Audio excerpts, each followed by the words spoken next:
On se retrouve pour le mois de juillet de mes vierges. Voyons voir ce que va vous apporter ce mois de juillet. Alors, je préfère le tir. J'ai fait plusieurs tirages déjà de plusieurs signes.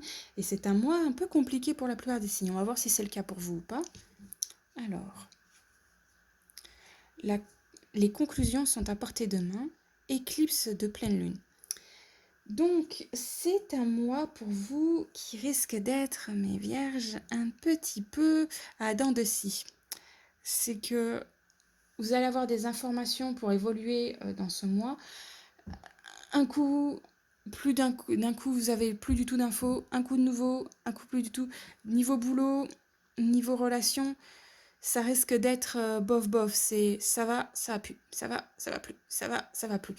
Donc tenez bon. Confiance. Donc ayez confiance en vous. Ce qui va se passer autour de vous, c'est pas dû à vous. C'est toutes les choses qui vont être autour de vous, c'est dû aux gens extérieurs à vous ou à votre cercle, peut-être même dans votre cercle, mais voilà, c'est pas quelque chose de méchant.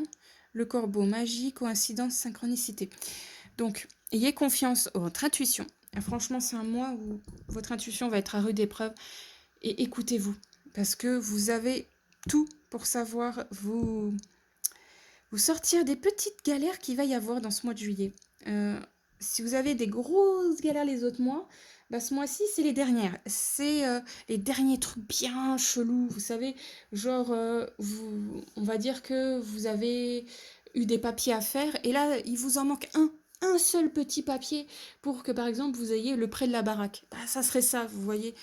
Et ça va être chiant à l'avoir, ce papier-là, parce qu'il va y avoir plein de petites embûches. Vous pensez l'avoir? Non, vous l'avez pas. Vous l'avez? Ah bah c'est pas le bon. Finalement, c'en est un autre. Ça risque d'être ça, ce mois un peu, vous voyez. Mais vous savez, écoutez-vous vraiment. Si vous écoutez pas, ça va faire ça. Alors que si vous écoutez votre intuition, là, vous allez vous en sortir et savoir où justement aller chercher ce fameux papier. Bon, comme je dis, là, c'était un exemple, le coup du papier, je le répète. Ensuite, nous avons l'aigle, esprit, intégrité, connexion au royaume des anges. Donc, entre le corbeau et l'aigle, là, ça nous dit bien que si vous croyez à tous les êtres un petit peu de l'au-delà ou autres, ou même les gens autour de vous, il va y avoir des petits coups de pouce.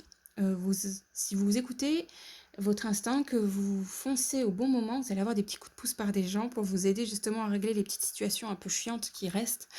Donc, c'est un mois, franchement, il faut oser aller voir les autres et demander de l'aide. C'est un mois d'entraide. Vraiment, le mouvement et perception. Donc ouais, avec ces deux cartes-là, on nous fait comprendre que pour que ça soit bien vu ce mois, c'est vraiment la manière dont vous allez regarder les choses. Vous allez avoir vraiment les infos. Vous allez vraiment avoir toutes les situations possibles et laissez-vous guider. Là, avec le mouvement, c'est vraiment laissez-vous guider pour pouvoir avoir les infos, pour pouvoir avoir les choses. Regardez bien dans le bon chemin. Comme on vous dit, c'est votre instinct.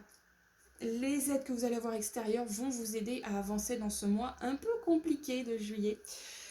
Donc, n'ayez crainte, ça va très bien se passer en dehors de ça. Donc, courage à vous. J'ai l'impression de dire courage à tous les signes, mais courage à vous quand même, parce que c'est la dernière ligne droite avant d'être normalement libéré de tous les tracas, les gros tracas. Après, ça devrait être que les tracas de la vie quotidienne. Mais là, franchement, courage, courage.